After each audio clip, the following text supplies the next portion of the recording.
Du weißt bestimmt, dass Wirtschaft wichtig ist. Schließlich bist du selbst ein Teil der Wirtschaft, indem du arbeitest, konsumierst oder angestellt bist.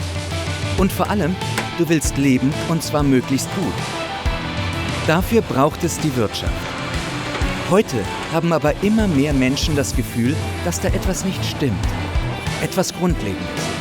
Aber was genau? Am besten fangen wir ganz vorne an. Stell dir vor, du bist ein Baby. Du bist darauf angewiesen, dass die Menschen um dich herum dir Nahrung, Schutz und Zuwendung geben. Und nun hörst du diese Leute sagen, das machen wir aber nur, wenn wir dafür bezahlt werden. Niemand arbeitet gratis. Das Baby muss warten, bis das Geld auf dem Konto ankommt. Wärst du noch am Leben, wenn die damals so reagiert hätten? Damit du überleben kannst, brauchst du die Fürsorge deiner Mitmenschen.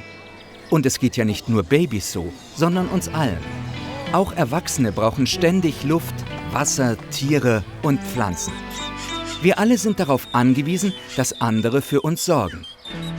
Deshalb kochen wir doch füreinander, bauen Häuser, pflegen Kranke oder fördern Rohstoffe. Es gibt verschiedene Begriffe für alles, was Menschen füreinander tun.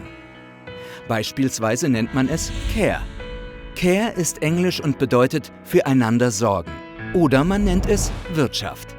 Beim Wirtschaften geht es laut Lehrbuch um nichts anderes, als dass alle bekommen, was sie brauchen. Wirtschaft ist also dasselbe wie Care. So, und jetzt schlagen wir den Wirtschaftsteil einer Zeitung auf. Was steht da? Da geht es zum Beispiel um Wachstumsraten und Bilanzen, um Zölle oder Finanzkrisen. Es geht also nur ums Geld. Niemand fragt danach, was Menschen zum Leben wirklich brauchen. Warum ist das so? Um das zu verstehen, machen wir einen Ausflug in die Antike. Damals vor mehr als 2000 Jahren war klar, dass bestimmte Menschen andere Menschen besitzen konnten. Das waren Sklavinnen und Sklaven, Frauen und Kinder. Sie mussten kochen, putzen, auf dem Feld arbeiten oder alte Leute pflegen. Die Frauen mussten Kinder in die Welt setzen und sie großziehen. Niemand musste sie dafür bezahlen, denn sie gehörten ja ihren Herren. Man nutzte ihre Arbeit gratis, so als sei sie ein Geschenk von Mutter Natur. Heute ist die Sklaverei zwar auf dem Papier abgeschafft, Kinderarbeit ist verboten und Frauen gelten als emanzipiert. Aber irgendwie scheinen wir uns daran gewöhnt zu haben, dass bestimmte Dinge Geld kosten und andere nicht. Und dass wir nur das wichtig finden, was Geld einbringt oder damit bewertet wird. Das ist der Grund dafür, warum sich im Wirtschaftsteil einer Zeitung alles ums Geld dreht. Schauen wir uns jetzt doch mal das Verhältnis von bezahlter und unbezahlter Arbeit genauer an. Neueste Erhebungen zeigen, dass überall auf der Welt mehr unbezahlte Arbeit geleistet wird als bezahlte, vor allem von Frauen in privaten Haushalten. In Indien zum Beispiel arbeiten Frauen 10-mal so viel unbezahlt wie Männer. Und auch in Europa leisten Frauen mehr Gratisarbeit.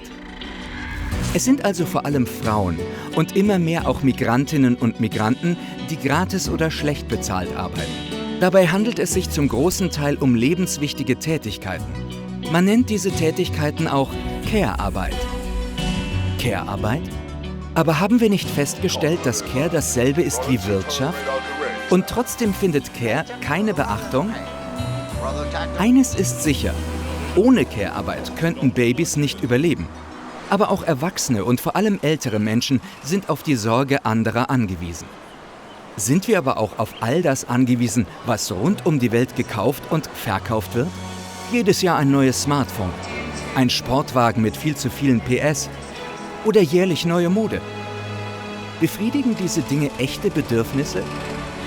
Eines ist klar, eine Wirtschaft, die nicht Care ist Misswirtschaft. Die negativen Folgen sehen wir täglich in den Nachrichten. Armut hier, sinnlose Ressourcenverschwendung dort, soziale Unruhen und Kriege, Umweltverschmutzung oder Klimawandel. Was also läuft schief? Man erzählt uns, beim Wirtschaften gehe es um die Befriedigung unserer Bedürfnisse. Schlussendlich rennen aber alle nur dem Geld nach. Das ist nicht nachhaltig und kann nicht funktionieren. Was können wir nun tun? Zuerst bitten wir die Wirtschaftsfachleute, zur Seite zu treten und den Blick aufs Ganze freizugeben. Dann denken wir noch einmal darüber nach, worum es beim Wirtschaften wirklich geht. Es geht um ein gutes Leben für alle, jetzt und in Zukunft, in einer gesunden Natur. Geld wird dabei nicht mehr die Mitte der Wirtschaft sein. Was wäre, wenn wir schon heute in einer Wirtschaft leben würden, die nicht das Geld, sondern die Befriedigung unserer Bedürfnisse in die Mitte stellt? Wir wären viele Sorgen los. Wir könnten in Ruhe tun, was notwendig ist und Sinn machen. Babys sorgsam ins Erwachsenenleben begleiten. Sinnvolle Dinge herstellen und dafür sorgen, dass alle bekommen, was sie brauchen. Gib diesen Gedanken eine Chance. Überlege dir, was dieser einfache Satz für dich bedeutet. Wirtschaft ist Care.